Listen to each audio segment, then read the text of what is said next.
حي على الفلاح. Kan tidak mungkin Bu kita mau kerja di satu perusahaan, kita bilang saya mau kerja di sini, tapi kita nggak pernah melamar, nggak pernah ikutin syarat-syarat, kan nggak mungkin ya. Nah seperti itulah, kalau kita mau doa kita diijabah, harus memenuhi syarat-syarat ini. Yang pertama itu dasar sekali, standar semua ibadah adalah ikhlas karena Allah Subhanahu Wa Taala. Kapan ibu angkat tangan mau berdoa sama Allah, tapi niatnya sedikit saja ya, supaya dipuji oleh teman di sebelah, supaya dipuji oleh mertua, puji oleh atasan, partner bisnis dikatakan oh ini soleha gitu ya, berdoa udah selesai urusannya. Gak bisa sama sekali. Makanya kata Nabi SAW, al-yasiru minar riya syirk. Sedikit saja riya sudah syirik. Apa itu riya? Karena manusia, bukan karena Allah. Nah ini biasa saya lihat. Ada juga orang kita itu, semoga Allah kasih hidayah. Walaupun saya banyak lihat orang-orang negara lain kalau lagi tawaf ya. Selesai tawaf, dia sengaja foto, tangannya angkat tangan menghadap Ka'bah. Tidak berdoa. Cuma gaya doang, supaya dibilang dia lagi berdoa kan gitu. Ini apa yang didapat? Gak ada sama sekali. Justru mau dicari 1% aja tidak riya, dari mana? Ya udah foto backgroundnya Ka'bah oke lah. Tapi background sambil angkat tangan seakan-akan berat-berat tidak baca doa, kan ini agak unik ya. Contohnya gitu. Jadi harus ikhlas dan ingat sabda Nabi SAW, Innallaha la yaqbalu amalan illa ma kana khalisan liwajhi. Allah tidak akan pernah menerima satu amalan kecuali yang ikhlas karenanya. Ikhlas artinya betul-betul murni ibu dengan Allah. Ada orang lihat, nggak ada orang lihat, di keramaian atau sendiri sama, tetap berdoa, tetap sedekah, tetap baca Quran, tetap sholat. Gak ada hubungannya sama keadaan di sekitar kita. Nah itu baru orang ikhlas gitu ya. Ini penting sekali karena ikhlas ini penting. Dan ikhlas ini ibu harus jaga selamanya, selama ibu hidup. Saya kasih contoh hati-hati dengan riya. Misal ibu pernah haji 10 tahun yang lalu. Waktu itu ibu ikhlas banget. Masya Allah diterima sama Allah misalnya. 10 tahun kemudian lagi kumpul di pengajian. Ada satu ibu datang. Ini sebagai contoh saja ya. Ada satu ibu datang pulang haji.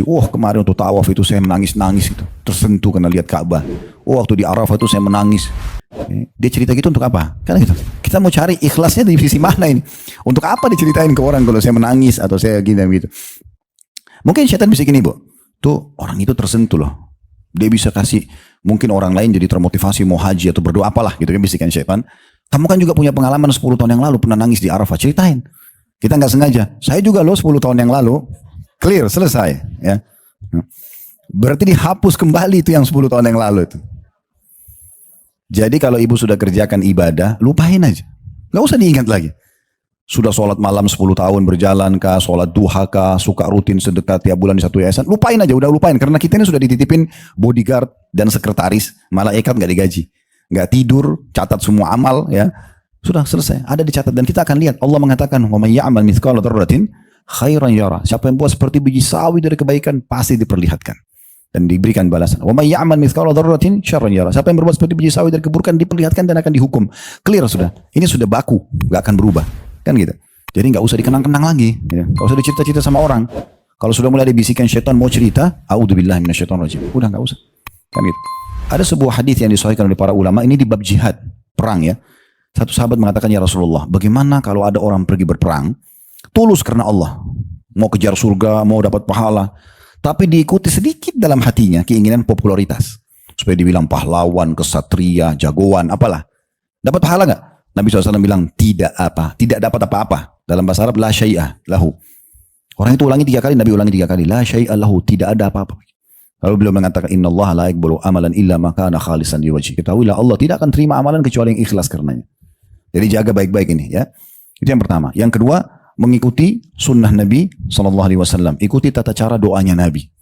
Nabi SAW berdoa hanya kepada Allah. Ya, gitu. Angkat tangan, menghadap kiblat misalnya hanya kepada Allah. Tidak pernah melibatkan benda-benda mati. Ya, gitu. Ingat ya, Abu Lahab di Mekah Bu. Abu Jahal, Umayyah bin Khalaf, ya, tokoh-tokoh Quraisy dulu yang kafir kepada Nabi. Itu kalau ibu hidup di masa itu, ibu tanya, siapa yang menciptakan langit dan bumi? Mereka semua serentak bilang Allah. Jadi orang-orang ini kenal ada Tuhan namanya Allah. Kalau tanya Ka'bah, ini rumahnya siapa? Mereka akan bilang, ibu kalau hidup di masa Abu Jahal tanya, Abu Jahal ini Ka'bah rumah siapa? Dia bilang rumahnya Allah. Lalu kenapa mereka dicap kafir? Karena mereka musyrik Bu. Mempartnerkan Allah dengan makhluk. Datangkan patung benda mati, dia berdoa sama Allah, berdoa juga sama patung itu. Ini melanggar. Nggak boleh.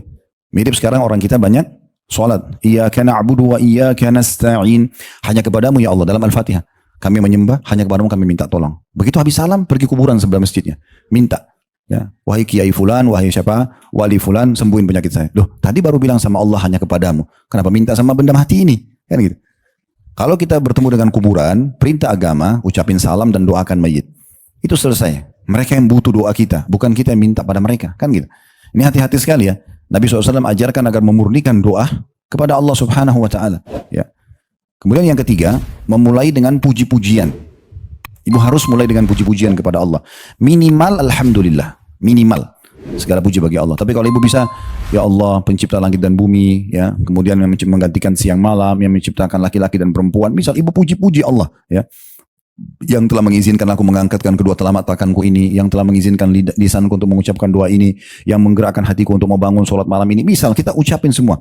Apalagi kita sebutkan nikmat yang telah memberikan aku umur sampai segini, memberikan aku pasangan ini, anak-anak ini. Kita sebutkan nikmat-nikmat yang Allah berikan. Setelah puji, baru kita pindah syarat keempat, yang membaca salawat kepada Nabi SAW. Ini harus wajib ya. Kalau mau diijabah, ibu harus baca Alhamdulillah minimal wassalatu wassalamu ala rasulillah. Pernah ada sahabat masuk masjid, di zaman Nabi SAW, lalu dia mengatakan Allahumma gfirli, ya Allah ampunilah aku. Nggak ada puji Allah, nggak ada salawat kepada Nabi. Kata Nabi SAW, ista'jalah hadha, orang ini buru-buru sekali. Harusnya dia memuji Allah dulu, baca salawat kepadaku, baru kemudian dia sampaikan hajatnya. Dalam sebuah hadis yang sahih kata Nabi SAW, doa kalian akan terhijab antara kalian sama Allah selama belum membaca salawat kepada aku. Dan juga dikatakan oleh Umar perkataan yang mirip seperti ini. Jadi kita harus ikhlas karena Allah Subhanahu Wa Taala, mengikuti contoh dari Nabi SAW, memuji Allah Subhanahu Wa Taala, kemudian membaca salawat kepada Nabi Sallallahu Alaihi Wasallam. Nah ini juga penting sekali ya. Kemudian yang kelima, ini syarat juga penting sekali. Dan ini salah satu sebab diterima doa. Berdoa dalam kondisi penuh dengan sopan santun, ramah santun kepada Allah. Ya, maksudnya tutur katanya pelan-pelan. Kalau ibu baca doa, nggak tahu, dia sendiri nggak ngerti apa yang dia ucapin. Pelan-pelan bu. Rabbana atina fid dunya hasanah. Tenang dulu, nafas, tenang. Kalau perlu pakai bahasa Indonesia, diirungi maknanya. Bahasa Indonesia juga bagus. Ya Allah, ya, sembuhkan penyakitku. Angkatlah sebab-sebabnya. Kalau ini penyebab adalah dosa-dosa hambamu, maafkan. Kalau ini ujian, mudahkan, bisa selesai. Misal, kita memuji Allah SWT. Jangan seperti orang yang kumur-kumur, ya, kalau berdoa. Buru-buru sekali. Ada orang begitu kan, kayak rutinitas saja. Seakan-akan Allah butuh dengan ibadahnya. Ibu ambil dari saya ini ya. Demi Allah, Allah nggak butuh ibadah kita, Bu. Kalau dari mulai bayi kita lahir sampai kita meninggal, anggap Allah kasih kita umur 100 tahun misalnya. Dari bayi sudah bisa ibadah sampai kita 100 tahun meninggal. Nggak ada manfaatnya buat Allah ibadah itu. Allah nggak butuh dengan itu. Tidak ada manfaatnya apapun yang kita lakukan untuk Allah SWT. Ibadah itu buat kita, bukan untuk Allah SWT. Kenapa banyak orang sholat asal jadi saja? Karena dia anggap seperti store kewajiban. Nggak clear. Kita butuh dengan pahala ibadah kita itu. Jadi hati-hati sekali dengan poin ini ya. Jadi punya tata krama dan adab. Tenang-tenang sekali. Tumak nina namanya ya. Dalam bab sholat itu wajib. Kalau ada orang sholat buru-buru, Allah Akbar, itu nggak diterima sholatnya, batal.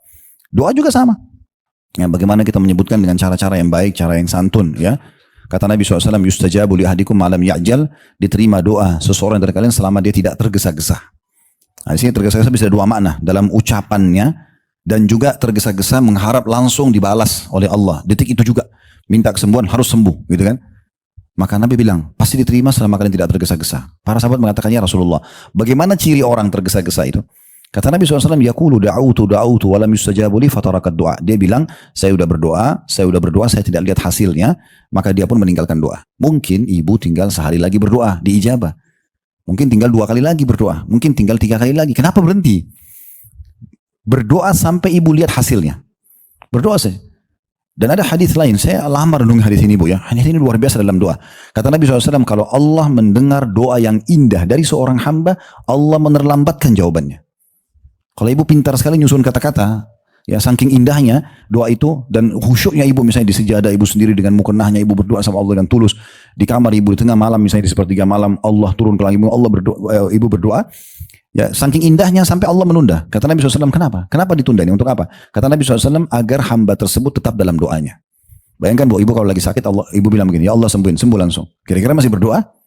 Tapi kalau Allah tunda 3 hari, 1 minggu, kan kita berdoa terus.